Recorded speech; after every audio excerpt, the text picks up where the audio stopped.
Sup, witches? Luna the Swamp Witch here, crawling back to normalcy day by day after nearly a week of my back having me in a vice grip. So, yeah, couldn't bend over to dry my hair yesterday, but here I am, nonetheless, with an unboxing for you. And I'm looking at the tail end of my alphabetical list. There are a couple more to go that have come in since, but here we go with the Zodiac Tarot. It says the first true astrological tarot cards. Lee Bursten, artwork by Luca Raimondo. Zodiac Tarot 78 Arcana for uniting two worlds with instructions. Hey, let me zoom you in a little bit here. Let me zoom you in a little bit more. Okay. There we go. And let's kill that one. All right. An intuitive method for combining tarot cards and astrology for getting to know these two worlds. And then we have same thing, first true astrological tarot cards. So we get the baby there. We've got another image there. And it says the same on that side. This is published by Lo Scarabeo.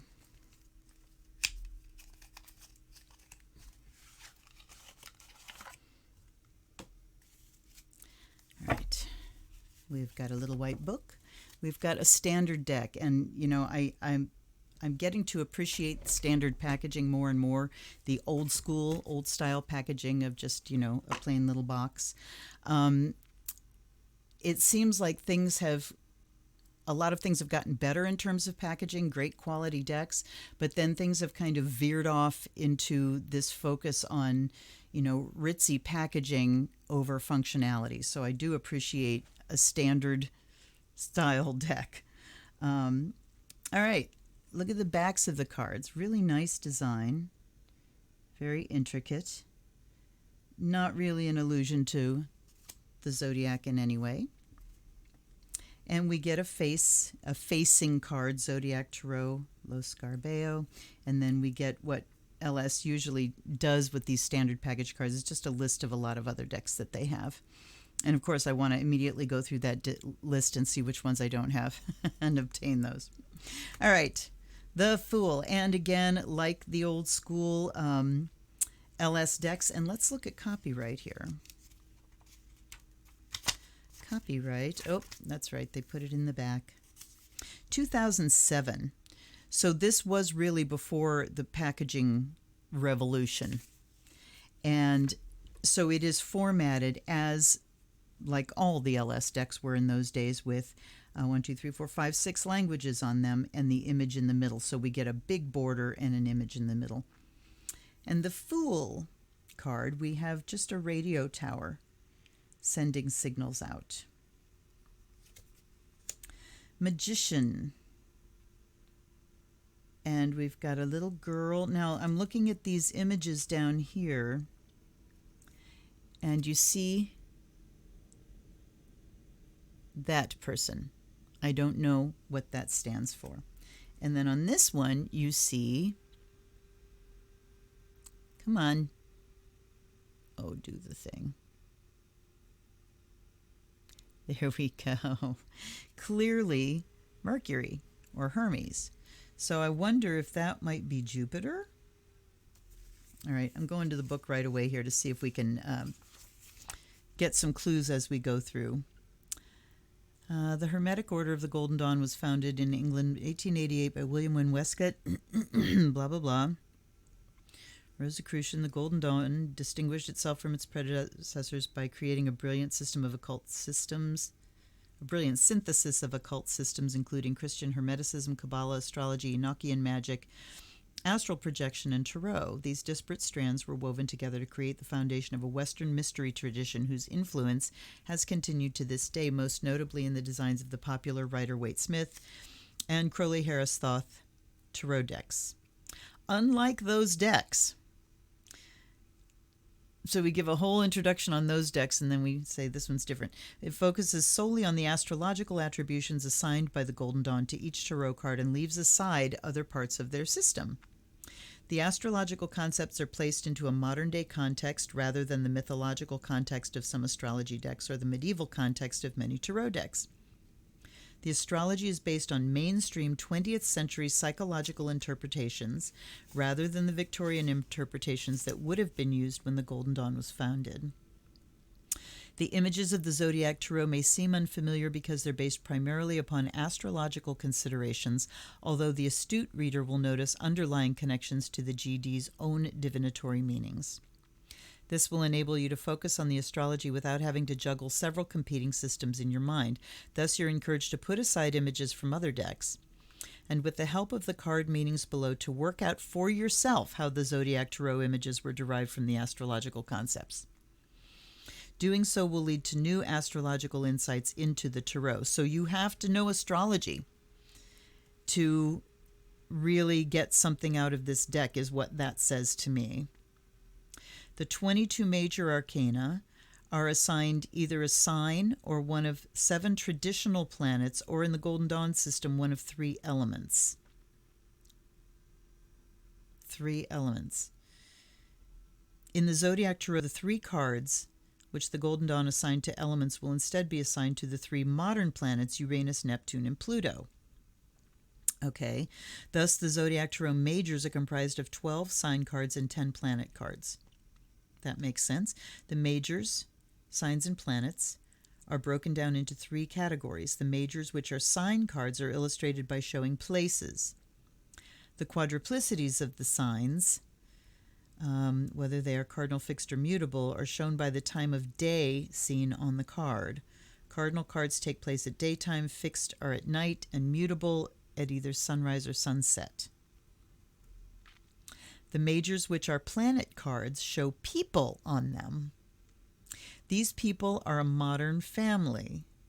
Okay, so the signs show places. The elements, signs. All right. The majors, which are planet cards, show people. These people are in modern family: the grandfather, grandmother, father, mother, son, daughter, and a baby. These family members are the cast of characters that will appear on the minor cards. The 3 modern planets, Uranus, Neptune, and Pluto, do not focus on people, but instead show scenes suggestive of the major societal changes which those planets represent. Interesting. So what's this one? This is Uranus. So that dude there is Uranus, a societal change card. So they do show you in the meanings what each of them is: a person, a societal change, or a place. Very helpful. All right, I'm going to keep this open next to me as we work our way through this.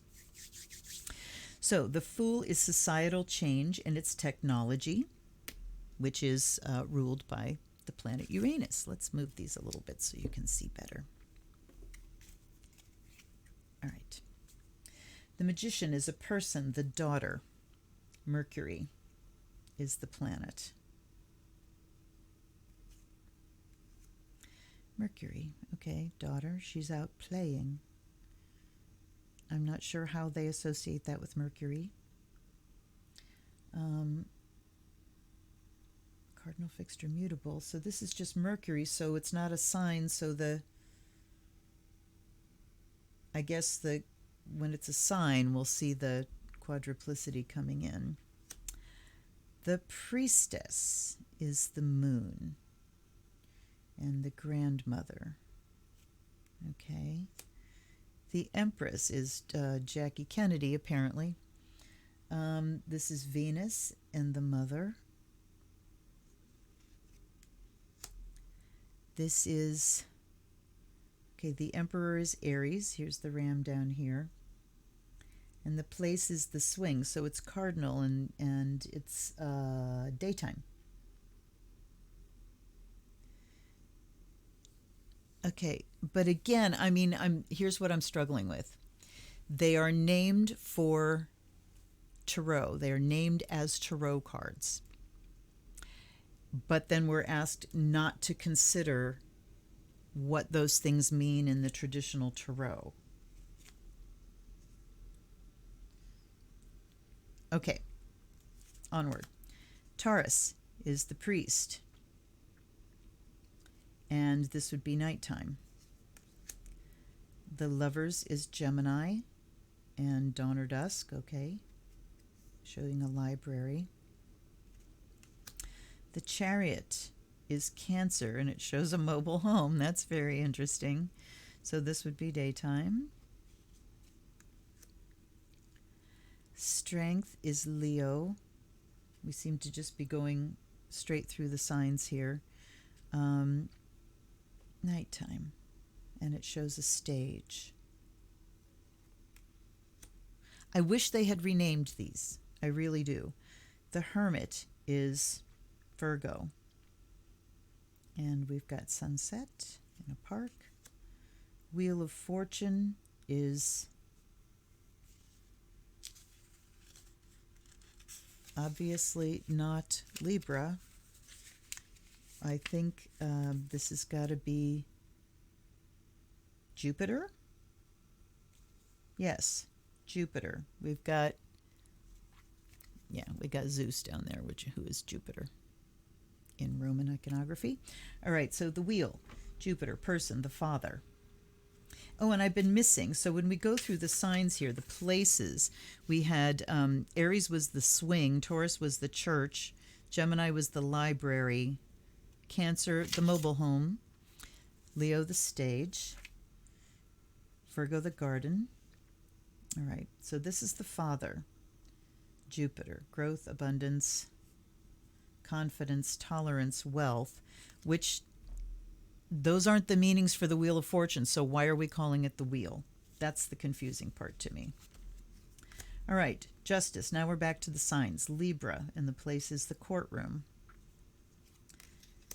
The Hanged Man is Neptune. That's a societal change card. And that is dreams, stories, escapism. And they show, what could possibly be a silent movie. So, all right. Death card is Scorpio. The place is the submarine. Temperance is Sagittarius. The place is the airplane. Okay, and I mean, these make sense. The underwater idea and death as well with Scorpio, those both make sense. The travel, the idea of air travel is totally Sagittarian, but I don't understand how temperance comes in. Broadening one's horizons, freedom, experiencing life firsthand, how does that relate to temperance? It doesn't, to me. Okay, the devil, Capricorn, and the place is the prison cell. Oh, all right, all of those vibe together for me. The tower is Mars, and the person is the sun, S-O-N, aggression, yes. Star is Aquarius, a winter scene. And then we get the moon is Pisces. Why wouldn't the moon be the moon? All right. The moon is Pisces, and the place is the lake. And that's at sunset or dawn. Whatever, dissolving the boundaries of the self, confusion, mystery, awareness of a larger reality. Yep, that's Pisces, all right. Sun is the sun, and the person is the baby. Yep, that makes sense. Because, the sun talks about is the center of the universe, and every baby is the center of their own universe. Judgment is Pluto, a societal change card, transformation, purification, regeneration. Those make sense together. The world is Saturn, and the person is the grandfather. Patience, endurance, learning to live with limitations, restrictions, and rules. See, that is like the exact opposite of the world card to me. The world says full access, completion, achievement. Everything is open to you because you've achieved this level of access, And we have Saturn here, which is limitation and restriction. All right, I got to say this. Again, in this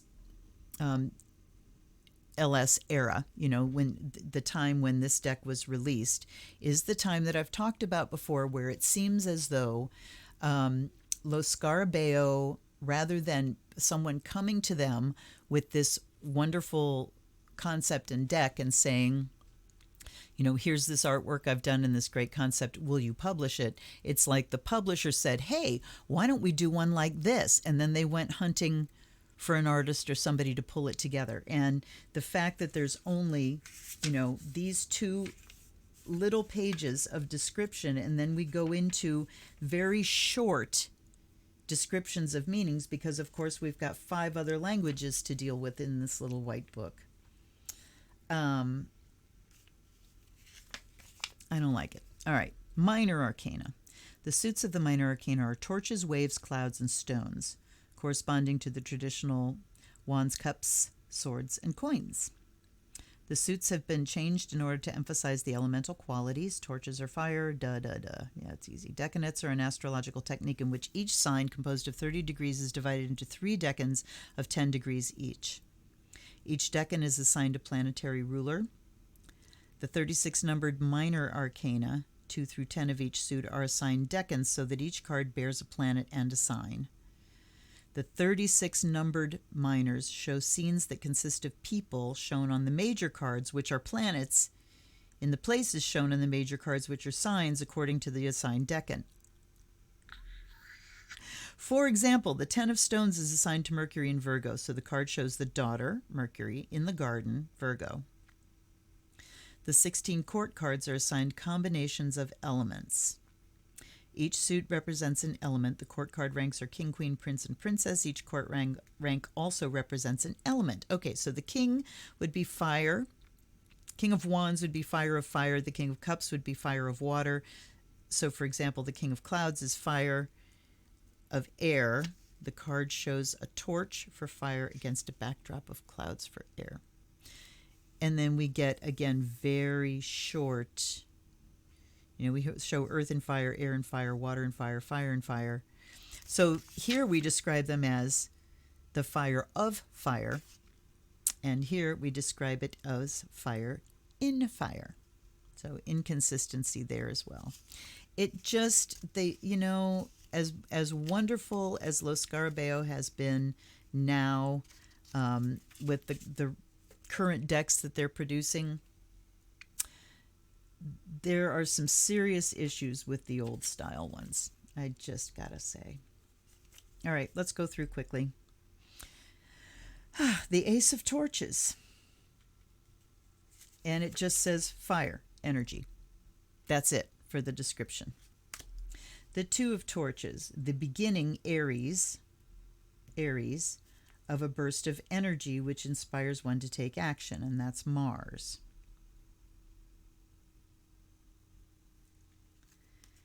The Three says identifying Sun with spring-like and initiatory energies, Aries. The Four, you direct and control, which is Aries, your environment to reflect your preferences, Venus. Okay, creative and self-satisfying energies, Leo. Face restriction from competition. And that's the Five of Torches. And I immediately am thinking of the Five of Wands and what that looks like, even though they tell you don't try to refer.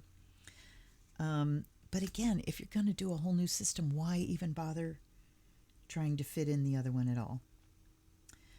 Being rewarded, Jupiter, for creative expression, Leo. And this is the victory card. So see, they do vibe. Try to stop me. Being proud of oneself, Leo, for having the courage, Mars, to express oneself in a difficult situation. Seven of Torches. All right. The 8, we have Mercury in Sagittarius. So the little girl taking a trip, yeah? The heights that can be reached when the mind is allowed free rein. Oh. Torches, we've got Moon in Sag. Instinctive urges towards security, Moon, must sometimes adapt themselves to boundary-stretching experiences. Sagittarius.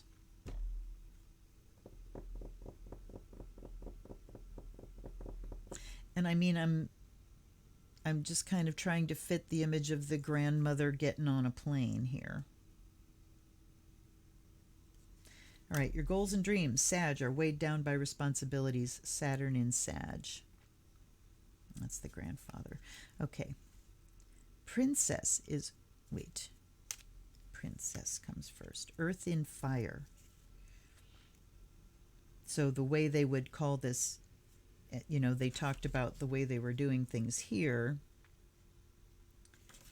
This should be the fire of earth, or the earth of fire.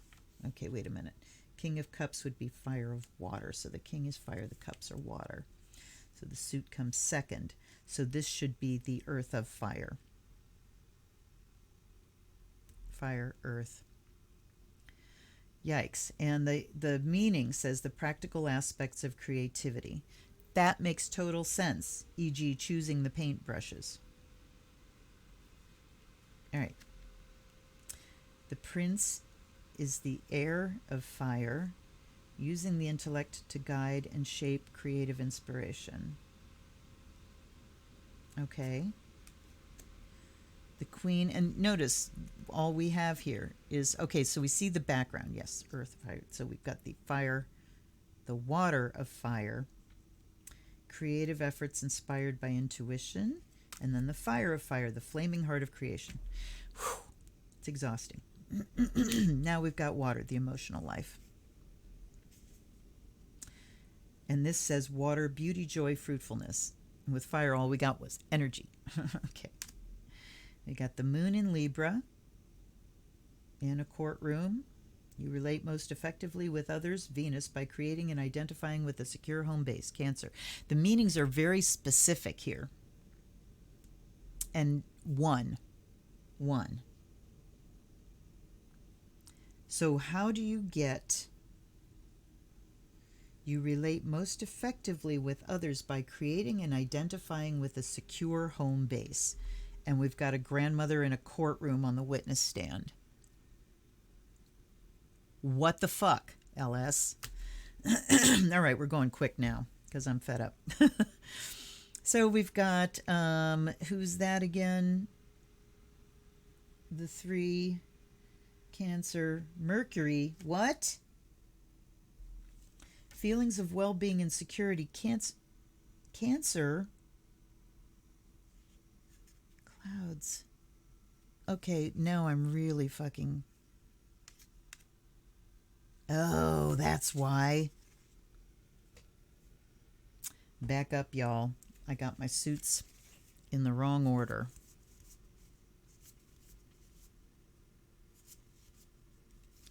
All right. Waves is what was supposed to come next. Let's see if we can get a little bit. All right, waves, joy, fruitfulness, all of that. Then we had Venus in Cancer. You relate to others by creating and identifying with a secure home base. There we go. There we go. Feelings of well-being and security allow your mind to enjoy the variety and fascination, Mercury, of the world outside the window. All right.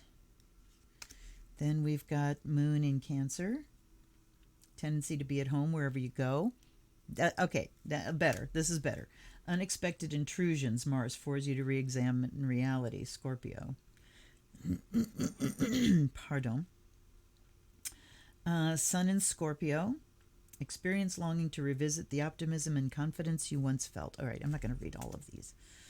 Then we've got Venus in Scorpio. She's driving the submarine. About to hit the fire button. Fire the torpedoes.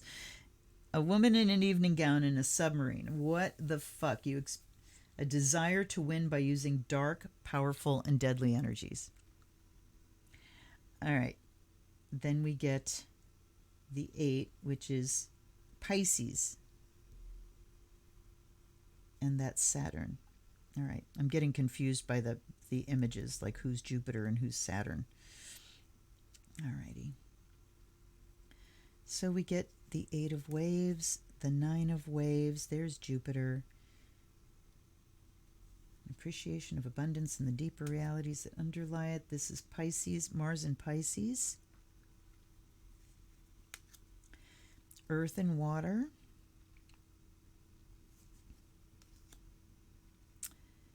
The air of water. The water of water. And the fire of water. So the images are just standard all the way through with the change in background. All right. They do the courts well. Earth and water, impressions and intuitions which lead to material results. Air and water, subjecting emotions and intuitions to intellectual analyses. Water and water, emotional depths. Fire and water, creative inspiration from intuitive sources. See, these make sense. All right. Air, the mental life. We've got the moon in Libra. Now that I blew that last one, I need to see what it says. Examining non-rational behavior to arrive at a fair balance. Okay. That makes sense.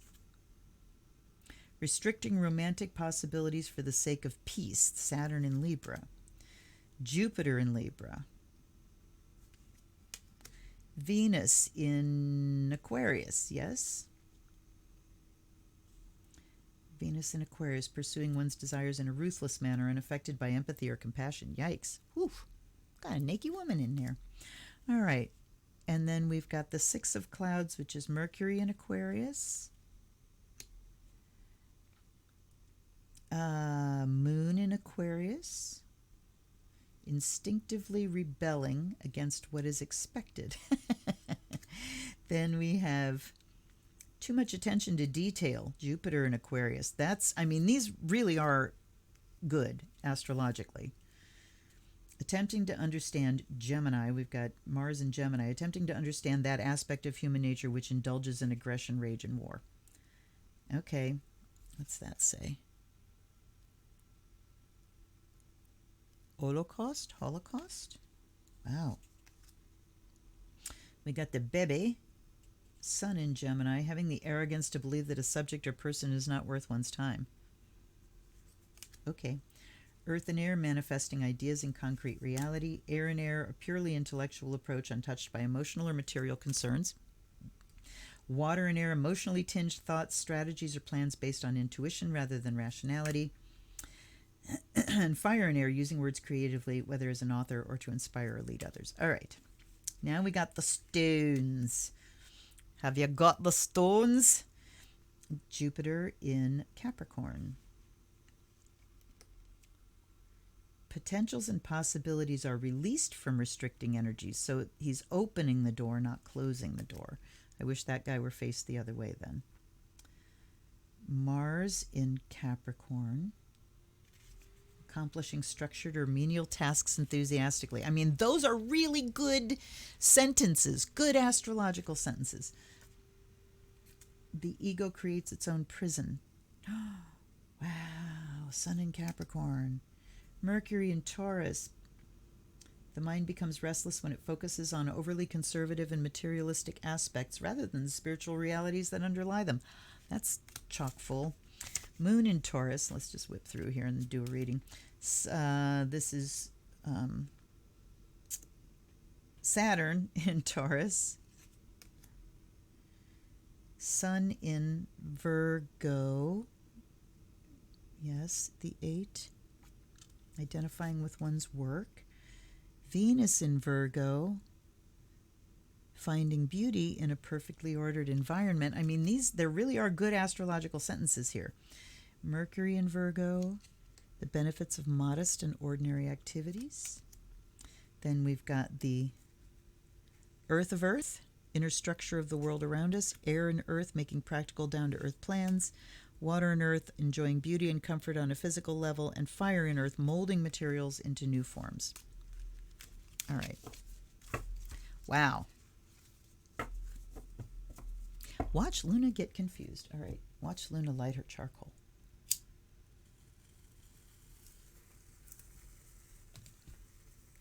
And yeah, those new kind of charcoals I got, the Woodbine, I can't hold them and light them like I used to with the other ones because they go whip and then it gets very, very hot.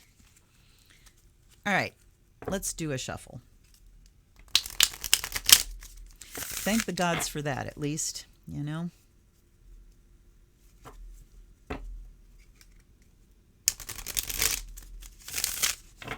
I do believe I'm going to back up a little bit here. The other thing that I just realized is that this deck has no reverse meanings. No reverses. Let's take it in just a little bit more. There we go. All right. So I will ask my allies and ancestors, guides and guardians, to come be with me, to help open my mind, to receive messages and relay those messages clearly to my viewers. And to the deck, I offer you the fire of Azrael, that you do your best to bring through true divinatory messages, and hope that you can get past the limited mind of the reader.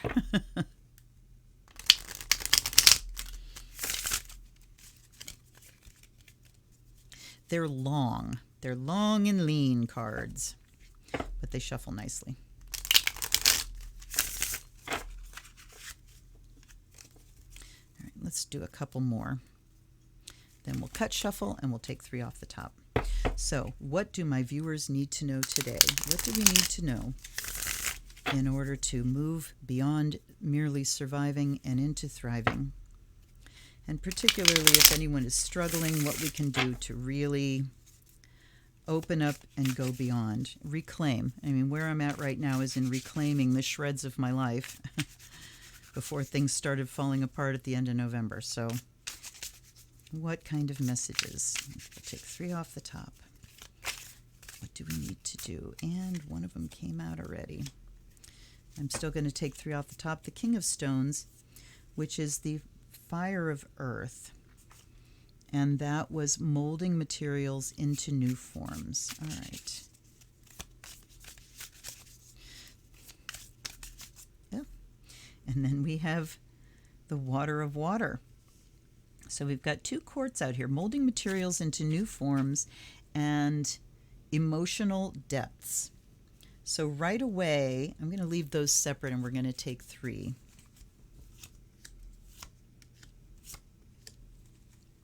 So we have 2 majors and a minor. That's nice. We've got a variety of quartz, majors, and minors.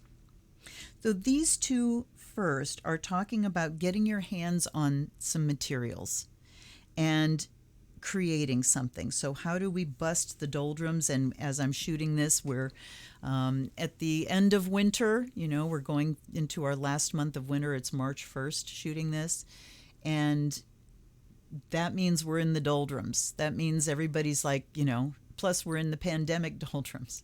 So what can we do to bust through this? We can get our hands on some materials and think about creative ways to use these things. Some kind of fun, creative project. I'm thinking even if it's a coloring book, because Water of Water just says something that's going to help us emotionally. It doesn't have to be a practical thing. All right. It does need to be material creativity, but it doesn't need to be practical other than it helps us emotionally, to move forward emotionally. Now let's look at these. We've got Aquarius, the star, and we have Capricorn, the world, and Jupiter in Capricorn. All right, I'm going to straight up look them up because it says forget about regular tarot. So we're going to go straight with the meanings that it's giving us. Star Aquarius, and it's a place, a winter scene. Idealism, intellectual, unemotional, unconventional, progressive. So as the signs are in astrology, it is descriptive. These are adjectives here. So let's see what they're describing. And this is going to be adjectives too, because that's also a sign. No, this is a planet. All right, the signs are places, the planets are people. The grandfather, this is Saturn in the world. Patience, endurance, learning to live with limitations, restrictions, and rules. All right, so we're going to learn to live with restrictions and rules in a way that is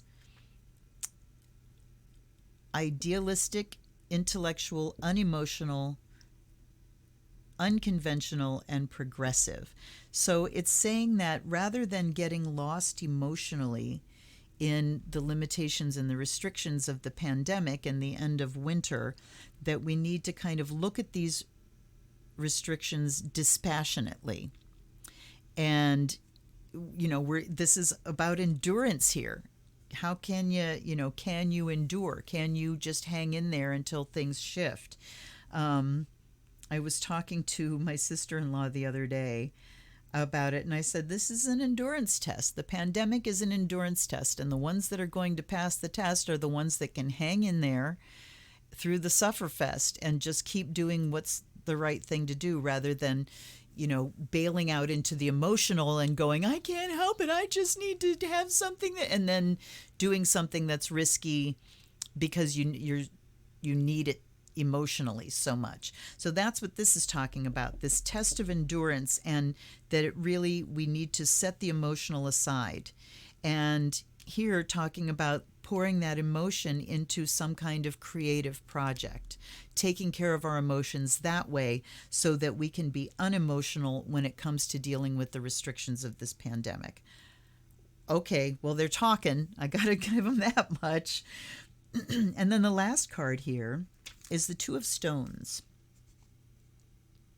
Potentials and possibilities, so this is Jupiter in Capricorn, are released from restricting energies. Wow. So the outcome says that we will be released from this restriction, that there are possibilities and potentialities that right now are sort of under lockdown, but that they will be released soon. All right. Let's look a little bit more at the book here. Reading the cards, while the card images and the meanings for the zodiac often refer to very specific situations, the readers are encouraged to apply them loosely when using the cards for readings. Obviously, if a scene is set in a library, it need not refer specifically to a library, although it might, but simply to any field of activity which involves research, curiosity, intellectualism, or learning. Different aspects of planets and signs are emphasized in different cards. Thus, in one card, Capricorn may indicate a person, while on another card it symbolizes structured activities. Also, each card can be seen positively or negatively, so you can reverse them. Even the Nine of Clouds, which deals with the effects of aggression and war, can be seen positively, for if we do not investigate and learn from our mistakes, we will be doomed to repeat them. For the majors, you also have the option of taking into account the quadruplicity of the card. That's cardinal, fixed, or mutable, as described in the major arcana section of this booklet. The meanings given for the court cards are designed to get the reader thinking of these cards in elemental terms. Then we have spreads, the astrological roles spread. And they don't have a picture of it, they describe it verbally. Separated into three piles, the major, the minor, and the quartz. Okay. And then we have a little blurb about the, so we only get one layout. Alternatively, you could draw cards 1, 2, and 3 by choosing them face up from the deck according to how you see your situation. All right, whatever. I'm not going to go into that. This is long already. About the authors, Lee Bursten is the author of The Gay Tarot, with art by Antonello Platano. That is a deck on my wish list. And he wrote the accompanying guidebook for Ciro Marchetti's Tarot of Dreams. He has contributed articles to the annual Llewellyn's Tarot Reader books. He's written many deck reviews for the Tarot Passages website and served as a forum moderator and professional tarot reader for the Eclectic website. Well, eclectic.net is still one of my favorite resources, even after they shut down the forums years ago. Luca Raimondo illustrated Tarot of Casanova and Olympus Tarot with concept by Manfredi Tiraldo, and Pagan Tarot, concept by Gina Pace, and colors by Cristiano Spadoni. Artist and comic book illustrator, he is renowned in Italy and France for his historic reconstruction and stories.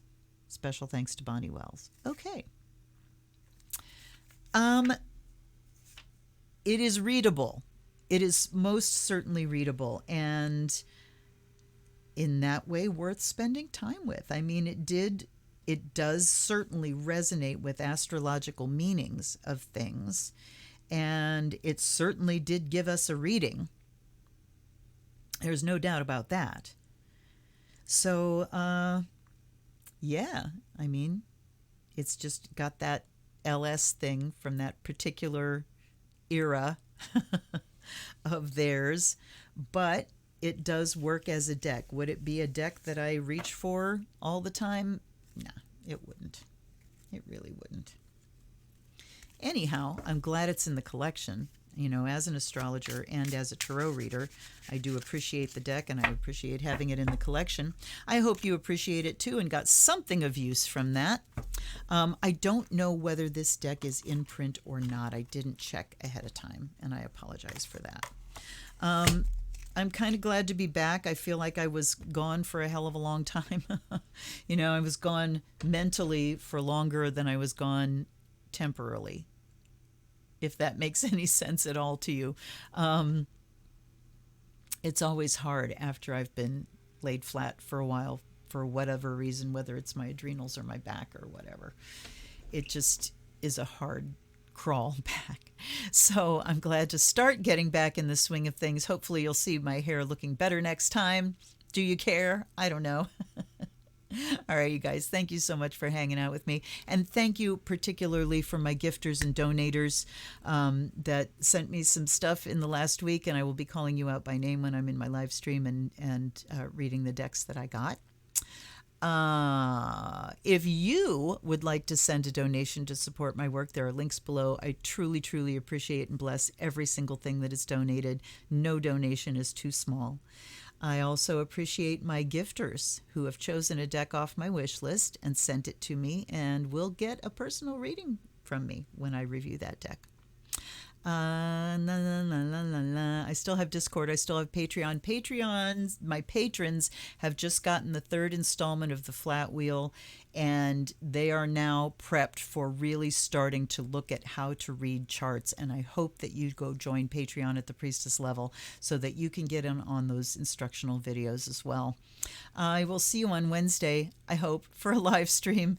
And on Friday, I also hope for another Oracle unboxing. And on Saturday, hoping beyond hope for a prayer circle. Until then, this is the Zen Witch. Thanks for hanging out. Blessed be.